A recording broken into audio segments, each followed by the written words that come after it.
Good evening, everyone. I'm Rina Triasih, the President of Asia Pediatric Pulmonology Society, or APPS. On behalf of APPS, I would like to welcome you all to the 17th APPS Grand Round. It's wonderful to have you with us this evening. Today, we have a very interesting case to discuss. It is about a child with diffuse lung disease caused by a rare genetic disorder. We may not see many cases like this, but I hope that today's discussion will help us to recognize important clinical clues, broaden our differential diagnosis, and ultimately provide better care for children with respiratory diseases. I would like to express my sincere appreciation to Marmara University in Turkey for hosting today's grand round. I would also like to thank to our presenter, moderator, and distinguished panelists for sharing their experience and expertise with us. A special thanks goes to Professor Ngo for her continued support and dedication in organizing these grand rounds. Thank you, Anne, for all your hard work behind the scenes. Before we begin, I would like to invite all of you to join us at the 11th APPS Annual Scientific Conference in Hong Kong this October. We warmly encourage you to submit your abstract and share your research or interesting clinical cases. We look forward to seeing many of you in Hong Kong. And now it's my pleasure to introduce today's moderator, Professor Bulan Karadah. Professor Karadah is the head of the Division of Pediatric Pulmonology at Marmara University, Faculty of Medicine and Pendic Research and Training Hospital in Istanbul, Turkey. Professor Karadah has made significant contribution to pediatric respiratory medicine through his clinical works, research, and international collaborations. Professor Karadah, thank you for moderating today's session, and the floor is now yours. Thank you, and I wish everyone an enjoyable and inspiring discussion. Thank you very much. It's an honor for us to be among you, and also it's our pleasure to present our interesting case. I would like to present today's lecturers. The first presenter will be from my department. I'm really happy to work with her. Dr. Cansu Yılmaz Yiğit is the Associate Professor of Pediatrics, and she is working at the Department of Pediatric Pulmonology at Marmara University with me. We have three distinguished panelists. They are worldwide known, and they have a significant contribution to pediatric pulmonology in the Asia and also in the whole world.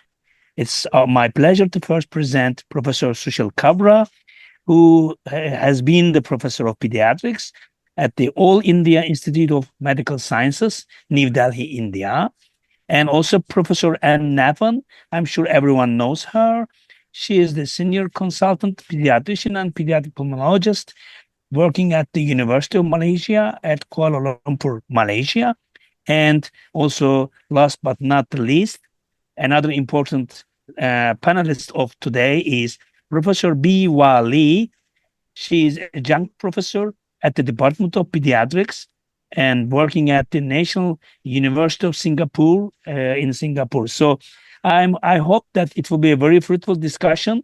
And also I am thankful to APPS for giving a chance to present this case, and also thank to the participants for sharing their time with you. So John, the floor is yours.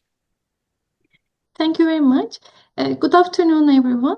First of all, I would like to thank to the APPS Grand Round Committee for the invitation, and all of my team members from Marmara University Division of Pediatric Pulmonology. Today we will present a challenging case of diffuse lung disease in a young child, which I hope will provide a useful basis for discussing the diagnostic approach to pediatric interstitial lung disease. Our patient is now a 5-year-old boy who was first seen in our pediatric pulmonology outpatient clinic at the age of 2 years and 9 months. Our patient had frequent lower respiratory tract infections and increasing inhaler requirements since the age of 1.5 years. He had poor weight gain, so he was referred to pediatric pulmonology outpatient clinic. When we look at his past medical history, he was born as late preterm with 3.2 kilograms. His prenatal and postnatal history was unremarkable. His neurodevelopmental milestones were normal. His newborn screening tests were normal, including immune-reactive trypsinogen for cystic fibrosis. He had poor weight gain. His vaccinations were up to date per our national immunization schedule, including BCG, MMR, Haemophilus influenza, pneumococcal vaccines, in addition to others. There was no history of smoking exposure, no household smoking exposure. His father was working as an assembly technician at a shipyard.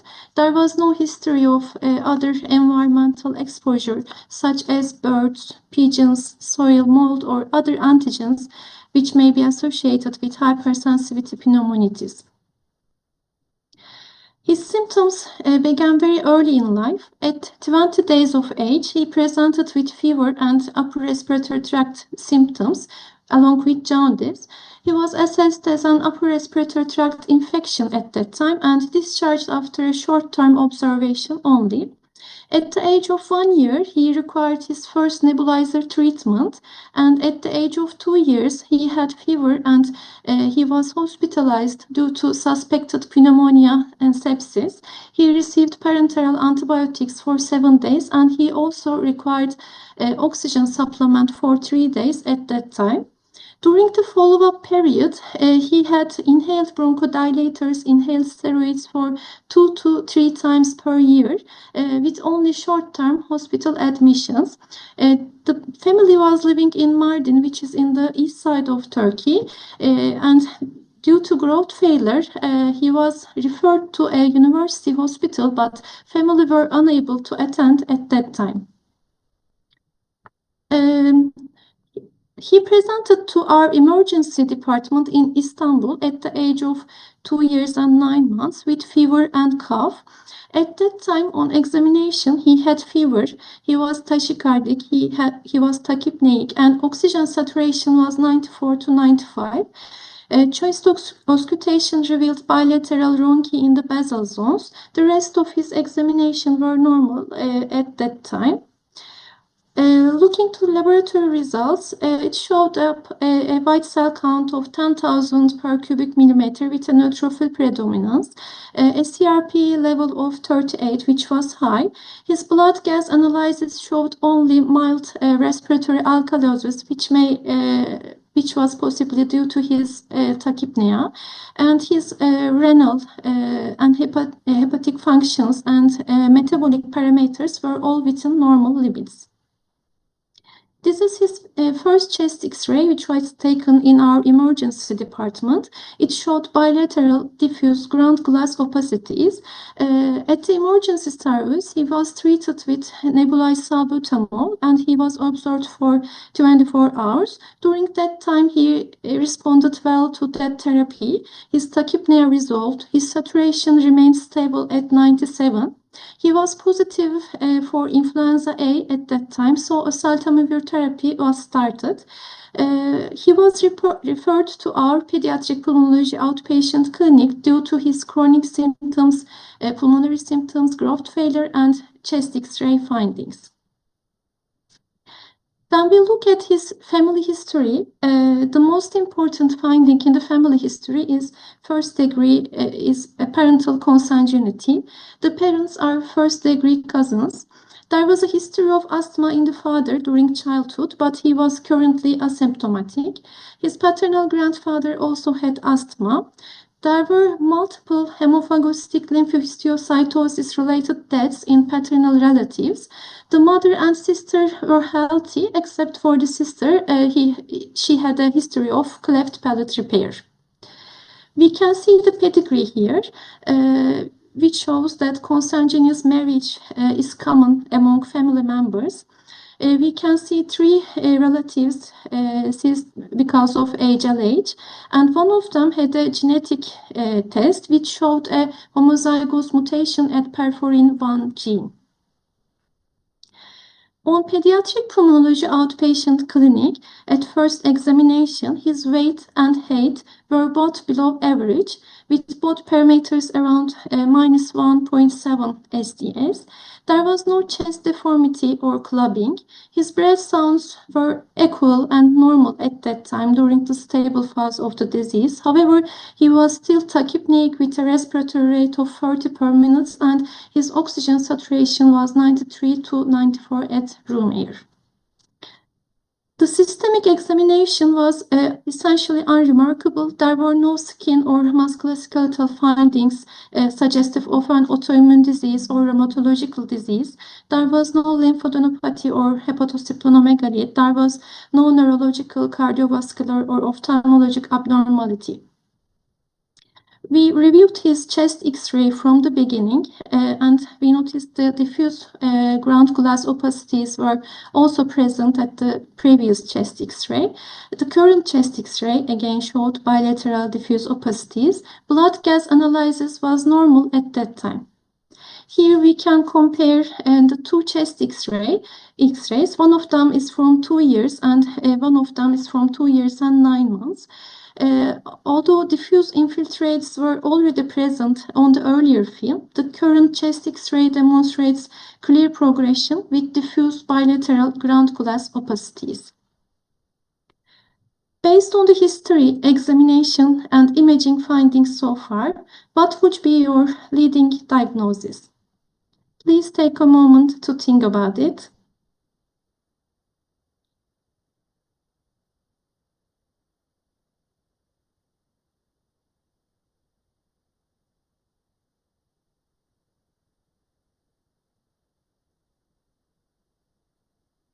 We can see the poll from here.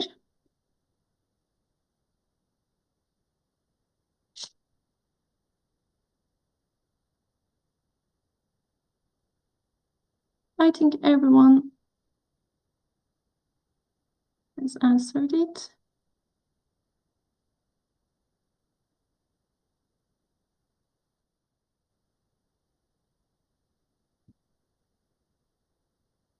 Okay, so now it's my pleasure to introduce Professor Kabra from India to talk about diffuse lung diseases in children. Mr. Kabra, please. Thank you. Thank you.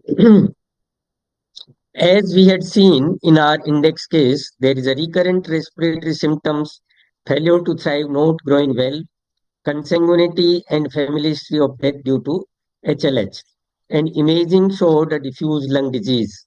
And as most of you in poll has also suggested that it is a diffuse lung disease or interstitial lung disease. So the differential diagnosis for such a child who had a recurrent respiratory symptoms or infections with poor growth and consanguinity and family history of HLH, it suggests it may be a primary immune deficiency. Points favoring this diagnosis, this group of diagnoses is recurrent respiratory infection, diagnosed pneumonia, hospitalized consanguinity, and poor growth. What are the points against? These are infections are restricted to the respiratory tract only, not a multi-site infection. I will be discussing some details of this. Post-infectious bronchiolitis obliterans is another possibility in which there is a recurrent respiratory symptoms with wheezing, bronchi, on auscultation, some improvement with bronchodilator, but imaging, as you remember, that it is not suggestive of post-infectious bronchiolitis obliterans. It suggests diffuse lung disease, and initial symptoms were suggestive of upper respiratory tract infections. Other interstitial lung diseases, including hypersensitivity pneumonitis, surfactant-related illnesses, the point favoring in our index case is persistent respiratory symptoms with intermittent exacerbations, not growing well, imaging suggestive of diffuse lung disease, and there is a consanguineous marriage, but no definite history of exposure to environmental and allergen to suspect chronic hypersensitivity pneumonitis. So differential diagnosis for a child, other differentials would be asthma. He is having a recurrent respiratory symptoms, improvement with bronchodilators, and father is having asthma. So, but what are the points? X-ray. In asthma, the X-ray should be normal or at the most hyperinflated, but there is abnormality, diffuse lung disease, and child is also not growing well. Then another one is HLH because of the recurrent infection, consanguineous marriage, and family history of HLH in cousins. But it is predominantly respiratory problem. Imaging suggests diffuse lung disease, which are strong point against consideration of HLH. So let us come to the first major group, that is the immune deficiency, primary or secondary. And it is characterized by infections at multiple sites. If they are severe, persistent, unusual, maybe course is unusual or pathogens are unusual and recurrent. So it is a spur. Index case, infections were restricted to respiratory system. They were not multi-site. Occasional severe infection, but no identification of unusual organism. Let us see our second group of differential diagnosis, that is a post-infectious bronchiolitis obliterans, that is PIBO. It is persistent respiratory symptoms with waxing and waning course beyond 6 weeks following an acute bronchiolitis picture. Clinical and lab evidence of small airway obstruction, wheezing, hyperinflation, and imaging may suggest a small airway disease. As you can see here in this one, X-ray is showing a hyperinflation, flattened dome of diaphragm, hyperinflated, and CT scan is showing some areas are very black, some are white. So it is differential perfusion. It is associated with viral commonly, and diagnosis is clinical after ruling out other likely causes. And index case has a wheezing present, but imaging is not suggestive of PIBO, but it was more suggestive of a diffuse lung disease. So diffuse lung disease in children, let us see the details. It is a pediatric diffuse lung disease is an umbrella term for diffuse shadows in imaging, CT scan, and X-ray like this. There are diffuse shadows. Other names for similar condition are interchangeably used is diffuse parenchymal lung disease, and childhood interstitial lung disease. So, what is the magnitude of problem of childhood interstitial lung disease? With increase, though it is rare, but because of increasing awareness and availability of various investigation, the incidence and prevalence has increased significantly. Based on recent epidemiological studies on childhood interstitial lung disease from France and Spain, estimated incidence is 4.5 to 8.2 per million per year, and prevalence is 44 to 46 cases per million. And multiple national and international registry provide useful data on magnitude of problem, etiology, and characterization. These are from USA, France, Europe, Spain, Australia, and Turkey. What are the differential diagnosis? Once you have seen that there is a diffuse lung disease, it includes common conditions as well as broad group of childhood interstitial lung disease.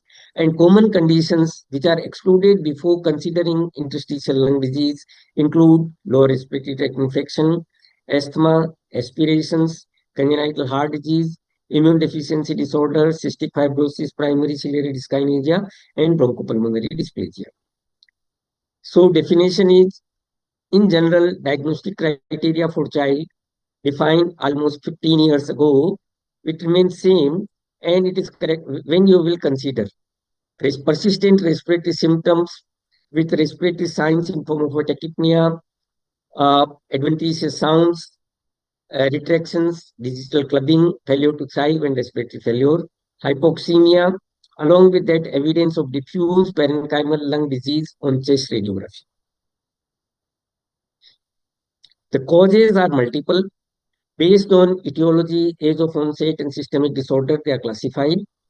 And you can see here that with known etiology, these are infections, chronic infections, including EBV, CMV, adenovirus. Repeated aspirations, hypersensitivity, pneumonitis, genetic causes like surfactant protein problems, discriminating interstitial pneumonia, pulmonary alveolar proteinosis, pulmonary alveolar microlithiasis, and non-specific interstitial lung disease, NSI. The other group is systemic disorder with pulmonary involvement. There is already some systemic disorder, commonest being connective tissue disease like rheumatoid arthritis, systemic lupus, dermatomyositis, malignancies, Langerhans and histiocytosis, vaginal granulomatosis, wood pasture syndrome, sarcoidosis, and so on. And unknown etiology, that is a usual interstitial pneumonia, lymphocytic interstitial pneumonia, more commonly earlier reported to be associated with HIV, pulmonary infiltrate with the eosinophilic lung disease, pulmonary interstitial glycogenosis, and neuroendocrine hyperplasia, bronchiolitis obliterans, and so on. So again, causes remain same, but people have classified them according to the age of onset to remember it easily or keep the differential diagnosis. So those which are more prevalent in infancy are diffuse developmental disorder like congenital alveolar dysplasia, growth abnormalities, specific conditions of undefined etiology like pulmonary interstitial glycogenosis, and surfactant dysfunction like surfactant protein B, pulmonary alveolar proteinosis, and so on. And disorders which are not specific to infancy are disorders of normal host, infectious and post-infectious processes, disorders with related systemic diseases as we had discussed, disorders of immunocompromised hosts like opportunistic infections, and disorders masquerading as interstitial pneumonia like in the arterial hypertensive vasculopathy and unclassified. So this is a broad group of disorders not commonly seen rare but are important cause of morbidity and mortality in pediatric pulmonology services. So to summarize, diffuse lung disease is an umbrella term for respiratory illnesses having diffuse shadows on imaging. Child constitute more than 200 causes and it's very heterogeneous. Child is considered after ruling out common causes that we have discussed, and diagnosis is suspected if there is a persistent respiratory symptoms, respiratory signs, hypoxemia, and evidence of diffuse parenchymal lung shadows.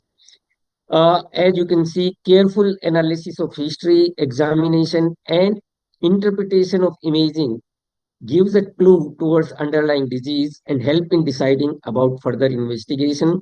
So this is the first thing clinically, you take the history examination and interpret the results, and subsequently you will hear that what all investigations can be done to confirm the diagnosis. Now we hand over to Dr. Kanshu to continue the case. Thank you. We performed a chest CT due to suspected interstitial lung disease in our patient. Here I'm showing the chest CT video and I will go through the individual sections also. Chest CT shows bilateral ground glass opacities with interlobular septal thickening involving both lungs, which is also called crazy paving pattern. Taken together, this imaging pattern was considered consistent with pulmonary alveolar proteinosis. So based on these imaging findings, what investigations would you do next? Please take a moment.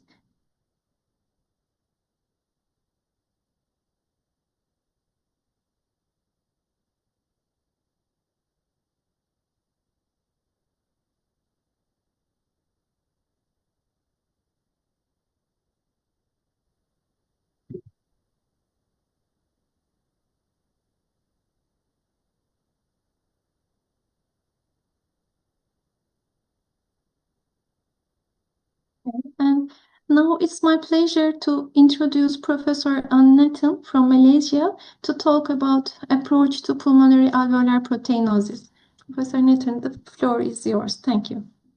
Thank you, Kansu. Okay.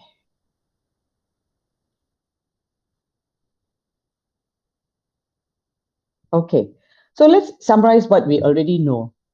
This is a 2-year-old boy when he first presented. He had recurrent lung infections.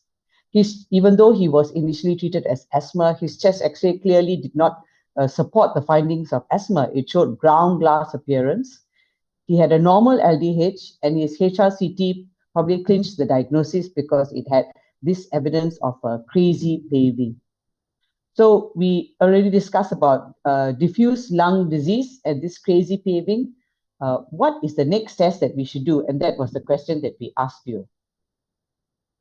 So the answer is actually bronchoscopy with bronchial alveolar lavage. And this, if you did a bronchoscopy in this patient, you would perhaps see this potato soup appearance as you see in the bottles here. And if you have this, you would send for looking for lipid-laden macrophages, diastase resistance, or PAS state, basically looking for glycolipid proteins to be positive to suggest again PAP or pulmonary alveolar proteinosis. So what is pulmonary alveolar proteinosis? It is actually an impairment of surfactant, either homeostasis or abnormal surfactant production. This will result in the accumulation of surfactant lipoproteins within the alveoli, as you see in this pathology slide.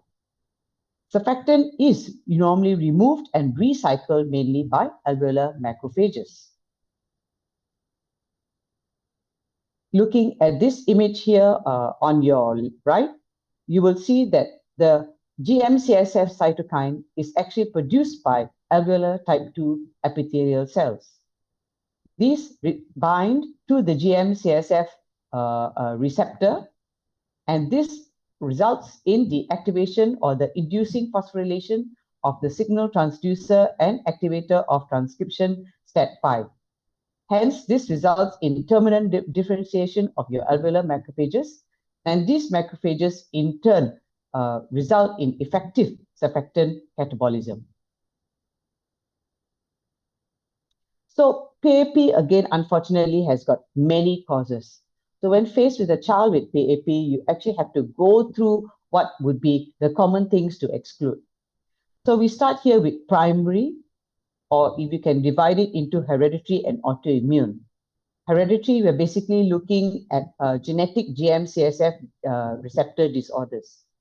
As for autoimmune GM-CSF autoantibody problem, it is mainly a problem seen in adults.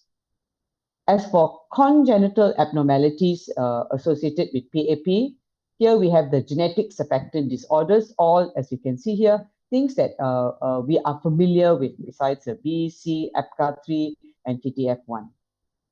Even in secondary PAP, you can see many causes of secondary PAP.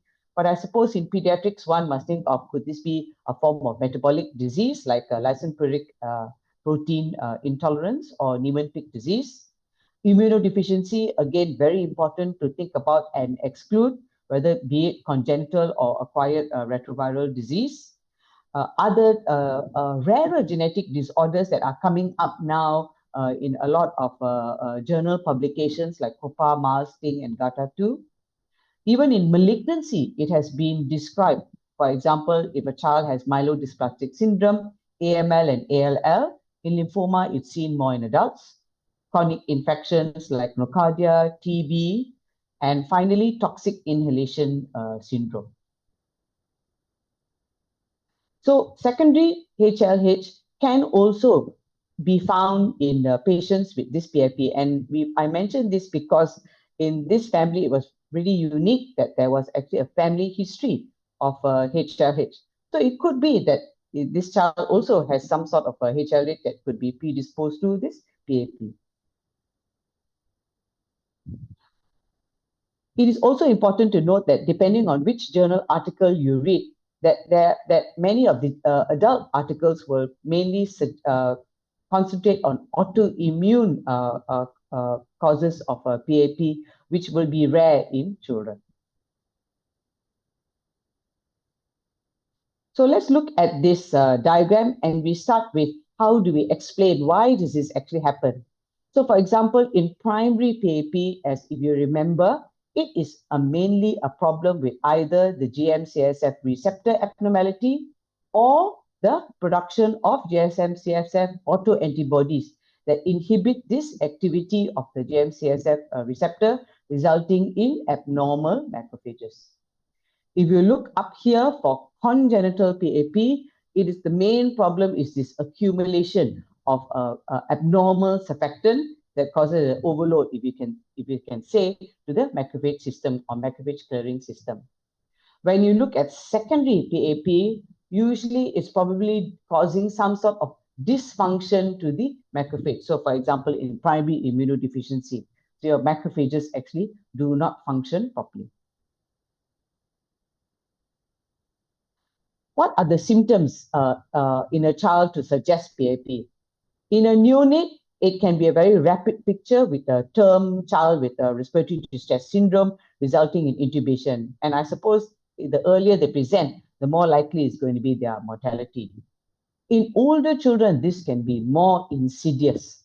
Perhaps they have cough or even silent progression of breathlessness and respiratory distress. And finally, they may actually require intubation. They may also present with chest fever and weight loss and lethargy or breathlessness. And finally, on examination, majority of the time, actually, you don't even hear very much in these children, or they may actually have clubbing. And if you do have problems or the baseline problem of either surfactant catabolism or there's a problem with macrophage number, then perhaps these children may have extra pulmonary signs like hepatosplenomegaly, rash, etc.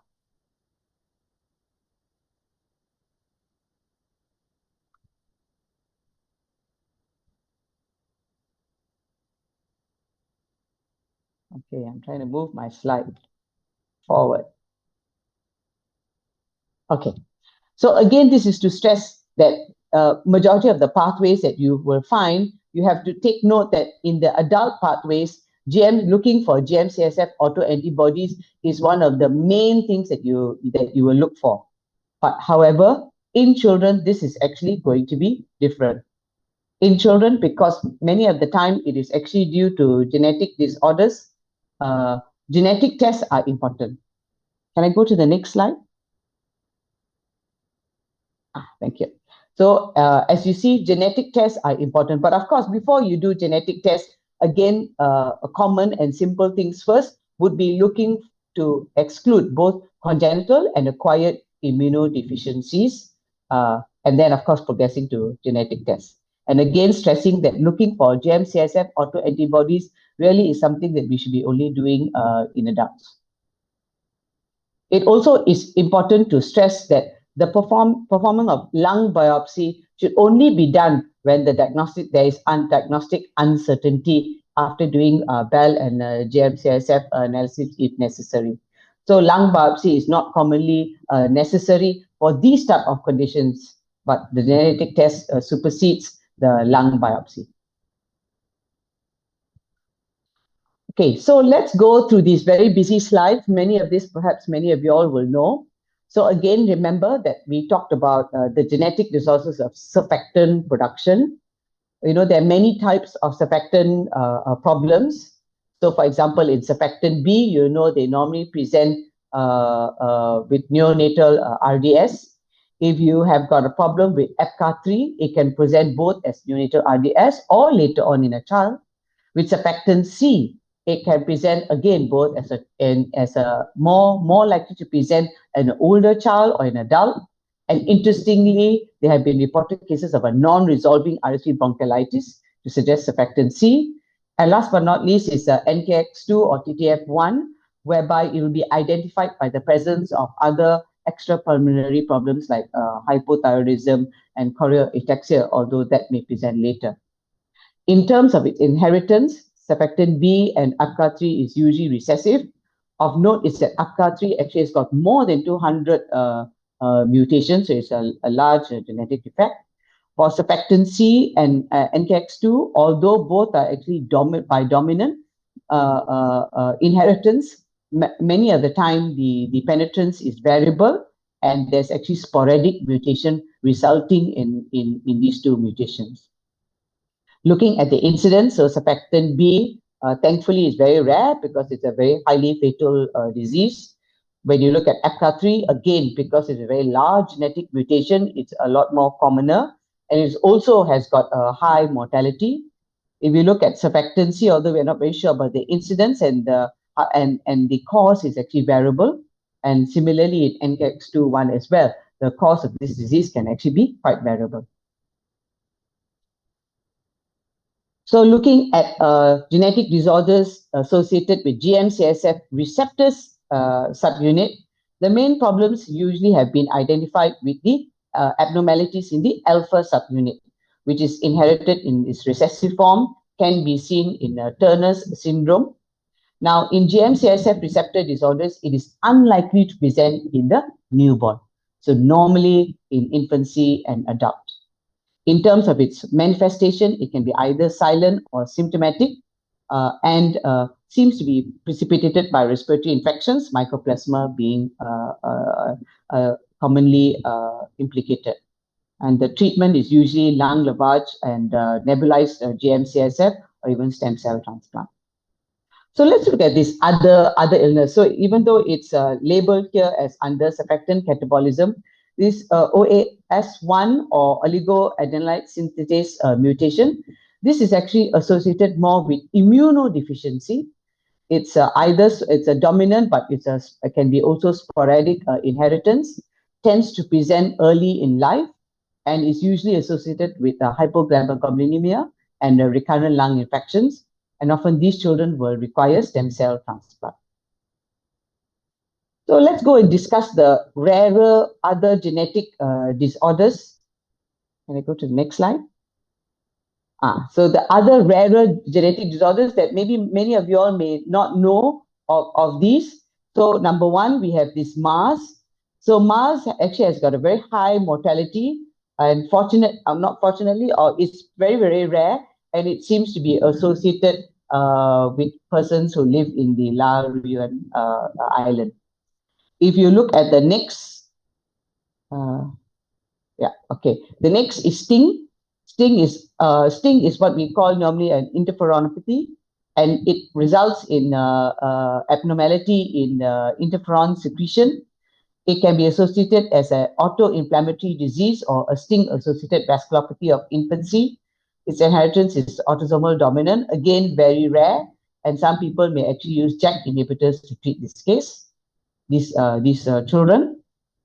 You also have COPA. COPA is also one form of interferonopathy, and this rarely does it present with PAP, but it can present with PAP. Again, inheritance autosomal dominant, again, very rare, but this has been successfully treated with JAK inhibitors.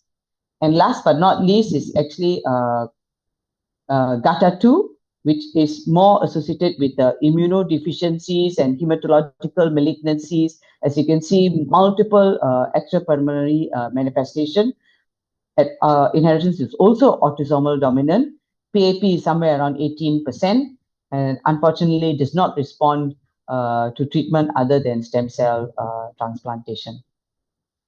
So this is my last slide, whereby we talk about metabolic presentations in PAP, lysine protein intolerance. These usually have other presentations whereby they may present with acute hyperemic coma, faltering growth, and really the lung disease, although present is 70%, is usually present only later on. And they have a very poor prognosis as they don't really respond to many of the other treatment, including even whole lung lavage, which is usually ineffective. Niemann-Pick disease. Niemann-Pick disease is a sphingomyelin or problems either with also with cholesterol trafficking defects. We will be identified as they usually have hepatosplenomegaly neurological disease. It's a good if you can identify C blue histiocytes, so that will identify that this is a Niemann-Pick disease, autosomal dominant, autosomal recessive, and again not very responsive to treatment and may require a bone marrow transplantation. So this is the end of my presentation. So let's move on to the case. Thank you. Thank you, Professor Nathan. We performed a flexible bronchoscopy and we did not find any airway abnormality. However, the bronchoalveolar lavage cytology showed focal PES-positive diastase-resistant proteinose material in globular pattern. Bronchoalveolar lavage cultures and PCR studies for bacterial, fungal, mycobacterial, and viral pathogens were all negative. Sorry. The immunological workup was relatively unremarkable. The immunoglobulin levels were within the normal range according to age. The only notable findings were mild thrombocytosis with a slightly elevated total IgE level and a negative anti-HBs despite previous vaccination. Protective antibodies against the other routine childhood vaccines were present. We then performed a detailed lymphocytes immune phenotyping with the suggestion of our immunology team. Overall, there was no major abnormality in the T, B, or natural killer cell compartments. Only a few minor phenotypic abnormalities were detected. However, these findings were not considered as clinically significant by our immunology team.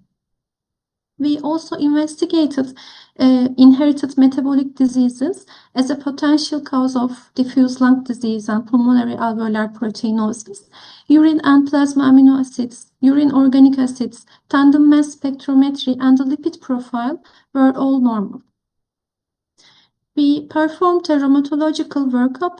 Even though the sedimentation rate was increased, all autoimmune serology, including ANA, anti-dsDNA, and ENA panel was all negative. Overall, there was no evidence of an underlying rheumatological disease according to our rheumatology team also. Given the diffuse lung disease and the family history, we proceeded with a comprehensive interstitial lung disease next generation sequencing. The panel included genes associated with surfactant dysfunction, immune dysregulation, pulmonary fibrosis, lung development, and inherited metabolic disorders, in addition to other rare mutations. The IED gene panel identified two variants, a homozygous variant at oligoadenylate synthetase 1 gene and a heterozygous variant at interferon regulatory factor 5 gene. However, both of these variants were classified as variants of uncertain significance according to databases. We then performed a parental Sanger sequencing, and the mother was heterozygous and the father was homozygous for the same OAS1 gene variant. However, they were asymptomatic. Their immunological profile were all normal. We then discussed our patient with a multidisciplinary team, including pediatric allergy, immunology, rheumatology, metabolic diseases, genetics, and cardiology. And even though at this point the genetic findings were considered as suspicious, however, we could not exclude if there's a modifier factor or a hypomorphic variant or a triggering factor or different factor may explain this discrepancy. So whole exome sequencing and functional studies were planned in order to clarify the role of the variant. So in addition, I would like to add that due to technical reasons, we could not sell autoantibodies to GM-CSF autoantibodies in our patient. And now, according to findings so far, what would be your leading diagnosis in this patient? Please take a moment.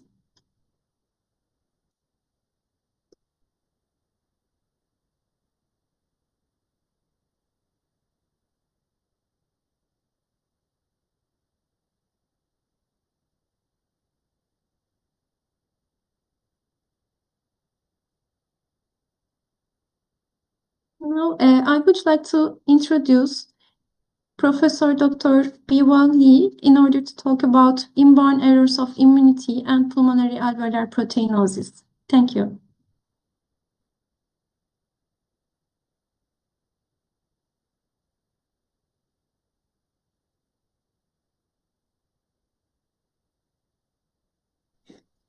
Can you hear me? Yes, Professor Lee, please. Thank you. Thank you. I suddenly lost my control of the video, and anyway, you can hear me. So thank you very much. And I will give a short presentation. We can appreciate that this case from a child with severe chronic lung disease, failure to thrive, narrowed down to pulmonary alveolar proteinosis. And finally, we have some genetic tests, although of uncertain significance.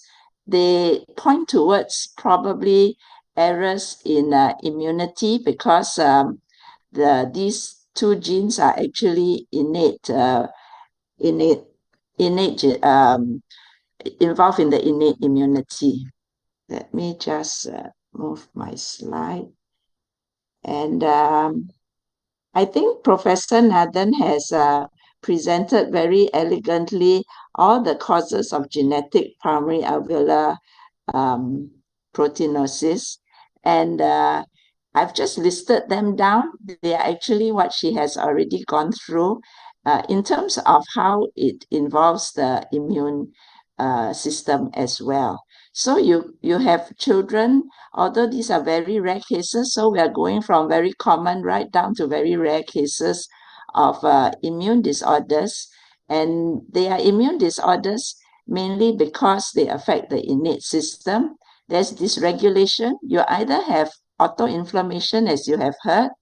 Otherwise, you have some immunodeficiency, like proneness to viral infections, intracellular organisms like mycobacteria.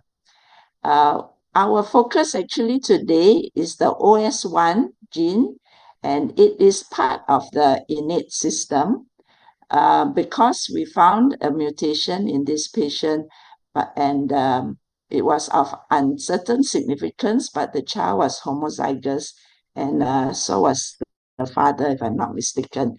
As you can see from this list, it's quite comprehensive with relation to inborn errors of immunity. We do not see IRF, which is interferon regulatory factor 5, that the child had a heterozygous mutation of, that is also of uncertain significance. It's in the panel of chronic lung disease because it can cause interstitial lung disease, as it's reported. It has not been reported to cause PAP. It actually is more linked with rheumatological issues such as Sjogren's disease with lung disease, or even other forms of autoimmune disease like inflammatory bowel disease and so on. So actually the focus based on the literature will be on OS1, which is 2,5-oligoadenylate synthase. It's actually a very important innate immune sensor, and it gives very good antiviral protection when it is normal. This is the flow chart of an alveolar macrophage, and how OAS1, which is down here, is involved. It is triggered off by type 1 interferon. If there is an intracellular organism, from this diagram is actually Mycobacteria tuberculosis, but viral infections can do the same to trigger off type 1 interferon, where there is an autocrine loop signaling through the receptor of interferon type 1s, and through these transcription factors, it will trigger off OS1 to produce a second messenger. And you can see, I think it's not very clear here, but you can see the names of this messenger, 2,5A, which is actually related to oligoadenylate. And these are very important for two things. One is that it triggers the antiviral properties of RNase L, and this will neutralize RNA. The other thing it does is it's a modulator because it also promotes apoptosis and regulates inflammation. It also has, besides its effect on the macrophage itself, it also has effects on other cells. So it goes to the bloodstream, and it can affect, in this diagram is actually the T cells in relation to TB. But as Professor Nathan mentioned, Actually, when we look at OS1 mutation and PAP, we found that the immunodeficiency is actually hypogammaglobulinemia. And this mutation is very rare. I think there are only about 10 to 11 cases reported in the literature. This slide here shows a family of three families that have a history. In one family, there are 3 cases, but in the others are single cases of mutations of OS1, which is heterozygous, and it results in this phenotype of infant onset PAP, which is appropriate for our patient. However, all these patients actually present with hypogammaglobulinemia and episodes of autoinflammation. And therefore, although our patient had a mutation in OAS1, it doesn't seem to correspond with what is reported in the literature. And the mutations are shown here. You can see the black dots. These are the mutations that have been shown in this kindred. There is one more that has been presented by the Germans. I haven't put it here, but it is actually at the amino acid 131. If you look at, sorry, not 121. If you look at our patient's mutation, it is actually at 131, which is in these domains of the gene. However, I asked my scientists to have a look at this particular mutation because it's a possible mutation that could cause pathogenesis. It is also a very rare mutation. When we look at the population databases, it shows that it is much lower than 1% of population. So it is considered as a very rare gene, where 0.01, the patient's gene frequency is many zeros past the decimal point. And if we look at the gene variation prediction programs for this particular mutation, it looks as though we use 2 prediction programs. It looks as though the score is probably benign because if it is higher, it is damaging in this score. And if you can see in the SIF score, it is when it is higher, it is more tolerated. So both ways, the score seems to show that this mutation is not pathogenic. And the reason may be because the other 3 or 4 mutations occur in the beta sheet of the protein as compared to the beta strand. The strand is the one that links the sheet. And perhaps the strand can tolerate more mutations than in the sheet. So this is what I have with regards to the patient's mutation. We haven't really got the answer, and perhaps more genetic testing needs to be done because we're dealing now with very rare mutations. And I think I will pass the slide on back to Dr. Chansu. Thank you, Professor Lee. Can we go to the next slide, please? While we were investigating the underlying etiology, the patient presented with significant hypoxemia and tachypnea, whole lung lavage was performed under general anesthesia by our pediatric surgery team. After whole lung lavage, the patient's oxygenation improved modestly and tachypnea improved modestly. However, hypoxemia and tachypnea recurred within 4 to 6 weeks. Here we can see 2 checks X-ray, pre and post-procedure. We can see a mild reduction in the diffuse bilateral opacities after the procedure. Here you can see the timing and frequency of whole lung lavage procedures together with the instilled and recovered lavage volumes for each procedure. The patient has undergone 6 whole lung lavage procedures so far. In addition to repeated whole lung lavage procedures, the patient received comprehensive supportive care. This included nutritional support, appropriate vaccinations, home oxygen therapy, and regular multidisciplinary follow-up. Functional studies and whole exome sequencing is still ongoing. We are waiting the results, whether the identified variants affected protein function and could explain the patient's phenotype. Currently, our patient has mildly impaired growth. He requires 2 liters minute nasal oxygen therapy during the nighttime and intermittently daytime. Over the past 1 year, he had experienced 2 lower respiratory tract infections and only 1 required hospitalization. His most recent whole lung lavage procedure was performed in March. In summary, today we presented a case with hypoxemia, bilateral diffuse opacities, and growth failure. We confirmed the diagnosis of pulmonary alveolar proteinosis with typical CT findings, which is crazy paving pattern, and PAS-positive bronchoalveolar lavage cytology. First, we excluded secondary causes, including infectious, metabolic, and rheumatological diseases. And in the genetic test, we found a novel genetic basis. We are still cannot talk exactly about reason. We are still waiting for the functional studies. For the treatment, we performed 6 whole lung lavage procedures until that time, in addition to nutritional support, vaccinations, and long-term follow-up plans. Thank you very much for your attention.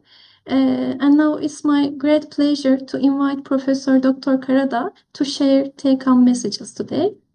Professor Karada, the floor is yours. Thank you very much. It was a very interesting case, and that we have many difficulties, and I'm sure that it's just a short summary of the pediatric pulmonology textbooks of us as well. So I want to point out 5 main take-home messages. The first one is think beyond common diagnosis that we learned from this case. So in a child with persistent bilateral opacities, hypoxemia, and growth failure, rare causes such as PAP must be considered early. The second one is exclude secondary cases systematically. Metabolic, rheumatological, and infectious etiologies should be excluded before attributing PAP to a primary genetic cause. Of course, we should exclude the more common diagnosis. The third one is genetic matters, especially in consanguineous families. OAS1 and IRF5 variants in the type 1 interferon pathway may represent a novel genetic etiology. Whole exome sequencing and functional studies are ongoing. I think as far as we learn about genetics, we will learn the pathophysiology of this disease much more detailed. The fourth one is, of course, with regard to the treatment. Whole lung lavage is the cornerstone of the treatment. 6 procedures performed with partial improvement in that case, and repeated whole lung lavages remains the mainstay while novel therapies are being explored. The last one is, of course, a multidisciplinary approach is essential. Pulmonary surgery, immunology, genetics, rheumatology must work together for optimal management of complex pediatric ILD, which is really covering a huge variety of different diseases. So I would like to thank Jansu and all the panelists to give for their excellent lectures, and also this interesting case. Thank you so much, Professor Karada, and also the team from Turkey, and also panelists from Singapore, Malaysia, and India. So we are working as a team. And I believe that if someone who attend our talk would like to send the genetic test, I think we could consult Professor Karada first. Okay. And then let me ask the participant to give us the feedback if you would like to make improvement of our grand round, and also for those who would like to have the certificate of attending this session, you could scan this QR code, and we are pleased to send you the certificate later. And let me remind you that our next grand round will be on Friday, September 25, and our colleagues from Bangladesh will present an interesting case that you could learn a lot from that one as well. And the most important thing is that please submit your abstract and attend Ladies our and gentlemen, 11th I'm Dr. Chiu Wah-keung. APPS Annual Scientific Congress in Hong Kong. We have international speakers from all over the world to give a talk in this congress. And we also have 4 workshops so that you can attend the workshop closely and practice with your hand. So please submit your abstract before August 15 and register this congress so that we can see each other in person. Thank you so much and bye bye. And I will end this talk with the presentation of our congress in Hong Kong. Ladies and gentlemen, I'm Dr. Chiu Wah-keung, the President of the Hong Kong Society of Pediatric Respirology and Allergy. Our warmest welcome and invitation to you all, our dear friends. Join us in Hong Kong for the 11th APPS Annual Scientific Congress in conjunction with the 29th Hong Kong SPRA Annual Scientific Meetings, which will take place at the Cortes Hotel on October 30 to November the 1st, 2026 in Hong Kong. The theme of the Congress is Towards the Best Respiratory Health. This seminar will bring together top-notch speakers from all over the world, whose pioneering research and clinical expertise are shaping the futures of pediatric pulmonology. We are confident that this Congress will be a significant and unforgettable experience featuring a comprehensive scientific programs alongside the enjoyable social program. The seminar showcases the latest technological innovations and treatments in pediatric respiratory care. Don't miss the chance to meet delegates from our regional member society. Looking forward to seeing everyone in Hong Kong. Apart from joining the seminar, you are welcome to explore around the city, where is a fusion of East and West. Modern skyline meets rich traditions. The iconic landmarks, which include the Victoria Peak, which give you panoramic views of the city and the harbor, as well as the Tsim Sha Tsui promenade when you scroll along the waterfront. Hong Kong is also famous for the culinary delight. You must try the dim sum, which are the traditions Chinese cuisine. We have multiple Michelin-starred restaurants and local Dai Pai Dong, which serve various nice food. Moreover, we have delicious seafood feasts in Sai Kung and Aberdeen. For cultural experience, one can visit the Temple Street Night Market, which is a vibrant street food and shoppings. One can also visit Ngong Ping 360 and the Big Buddhas, which provide cable car ride with scenic views. Empress Museum is Asia's leading museum of contemporary visual culture, showcasing groundbreaking art, designs, architecture, and moving images. Hong Kong Sports Park is world-class sport and entertainment venues. You are welcome to go for seeing concerts or watching sport activities. Moreover, there are family-friendly attractions in the city, including the Hong Kong Disneyland, which is a magical theme park for all ages, as well as Ocean Park, which serves marine life, rices, and conservation educations. Looking forward to meeting you all in Hong Kong this year. Thank you.